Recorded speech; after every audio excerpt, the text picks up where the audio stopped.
imagine a ball falls into a water surface.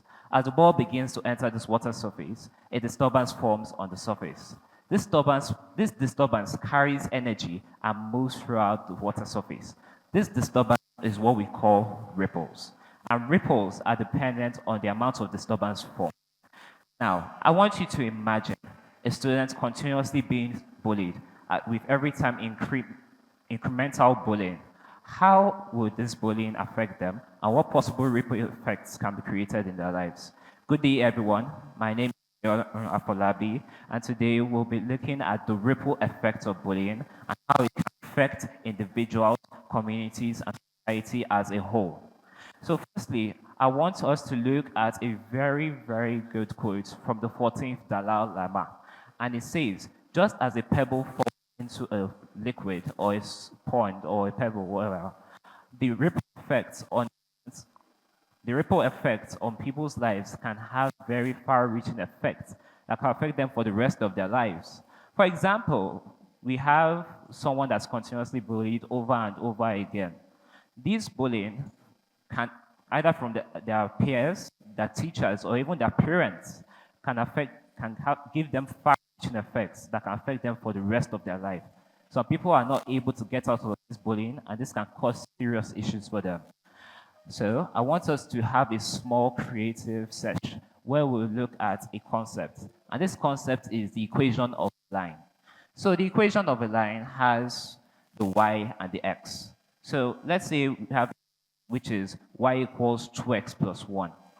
X is our input, while y is our output. The x, for example, can be 1.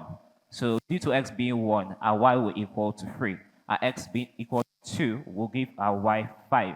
And our x equaling 3 will give our y 7.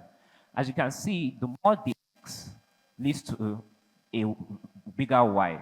And so this can also be seen as the bigger the input leads to the bigger output. This can be seen in the case of the wave size and the ball size, and where the bigger the ball, the bigger the disturbance formed, leading to bigger waves. So the impact of bullying. People who are constantly being subjected to bullying always feel anxiety. Well, not all the time, but they will always feel a bit of anxiety. They will not know what the bully wants from them at first. They'll keep thinking that, oh, I don't know what the bully sees me as. I should start changing my ways. I should start changing my look on the bully's life. And this leads to them having a new persona, a new side of themselves that's not actually who they are. This causes very serious issues for them, as then their morals will change, the sense of being will change, and then when they grow up, they may even have much issues conversating and socializing with other people. As well as this, studies have shown that people who are constantly being subjected to bullying have a reduced academic outcome compared to other students. The reason why is because these students will always be focusing on what the bully wants from them, and instead of focusing on their books, they'll keep thinking, oh, this bully does not like me, this bully, how can I make them like me, etc. And that's just issues. An example can be in my own life, where I was constantly being subjected to from my year 7 to year 9 period, and the outcome of this was in my year 10, where I got my lowest score. And this really affected me because I tried my best to do well, also tried my best to let the bullies know who I am. And this is a lot of issues in the long run. But as of now, I'm here and I'm telling you this because I know how bullying can affect people. And there are very few ways, but very impactful ways to solve this bullying. One, simple way is to let go of the need of approval. You do not have to be what the bully wants you to be. You can be your own self, and it doesn't matter about what they see you as. Even if they are annoyed at how you're acting, don't care about that. Be your own self.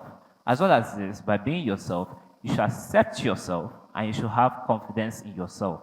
You are your own being, and everything that you have, either your skills or your values, are your own things. Thirdly, you should also find support from other people. So, a quote from Oscar Wilde states that a little bit of kindness is more valuable than the grandest intention.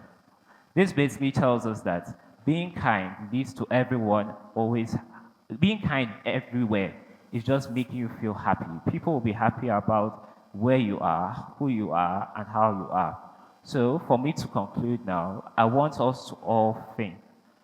If you are in someone's life and you are creating a negative aspect in their life, I want you to tell yourself, I want you to rather actively be kind to that person. By being kind to these people, you're basically reducing the impact of bullying on their life, and they can be happier, their grades can improve, as well as this, their social and their mental lives can also improve. That being said, I say thank you.